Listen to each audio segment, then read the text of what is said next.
on a eu un projet sur cette maison qui appartient au diocèse et qui était vide depuis déjà 1 an et demi.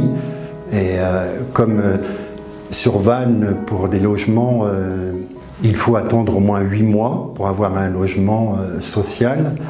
Donc ici, on pouvait avoir un projet pour accueillir 2 familles. Nous sommes dans un logement qui appartient au diocèse, qui est propriétaire, et qui a donné en bail emphytéotique pour une durée de 18 ans, donc à la Société Saint-Vincent-de-Paul, qui est le chef de file d'un collectif d'associations, des associations caritatives, également œcuméniques.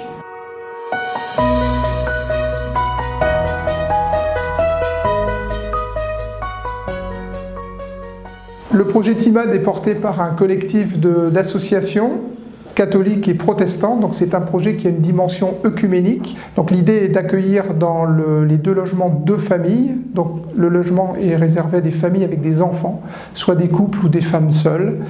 On a sur Vannes déjà quelques possibilités de logement d'urgence pour des durées relativement courtes, 8 jours à 1 mois.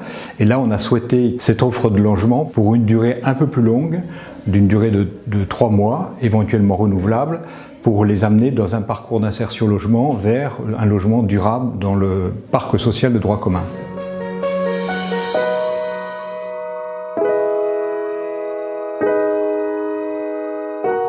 Donc l'accompagnement sera assuré à la fois par des bénévoles et par des professionnels internes aux associations, avec aussi un partenariat avec les structures, les services sociaux qui existent sur Vannes.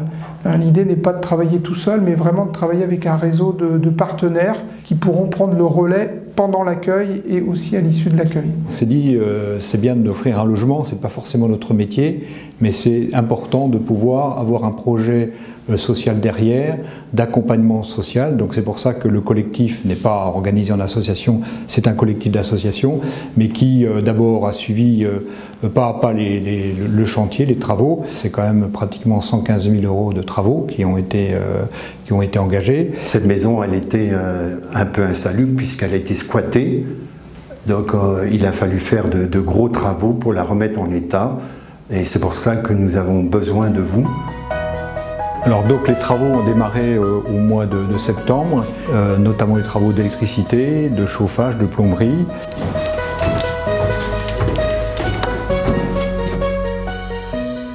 Donc dans ces pièces, on a tout rectifié pour la salle de bain et toute l'électricité a été refaite par l'association Emmaüs. Donc chaque étage a une pièce cuisine, on a changé les chaudières, ça a été un gros budget.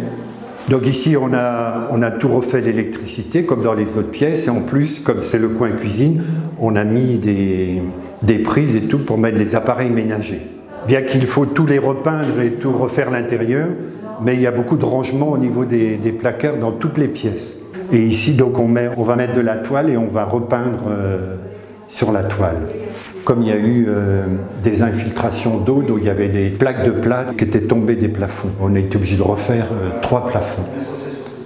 Et Emmaüs, ils ont une équipe de compagnons refait toute l'électricité et une autre équipe avec un compagnon et des bénévoles vont venir faire la peinture.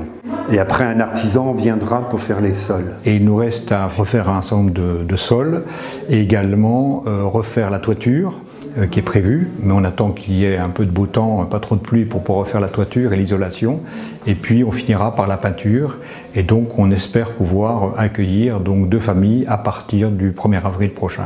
Ce projet a été aussi un travail de connaissance des uns avec les autres, parce qu'il a fallu effectivement qu'on lève nos manches pour mettre la main à la pâte dans ce projet.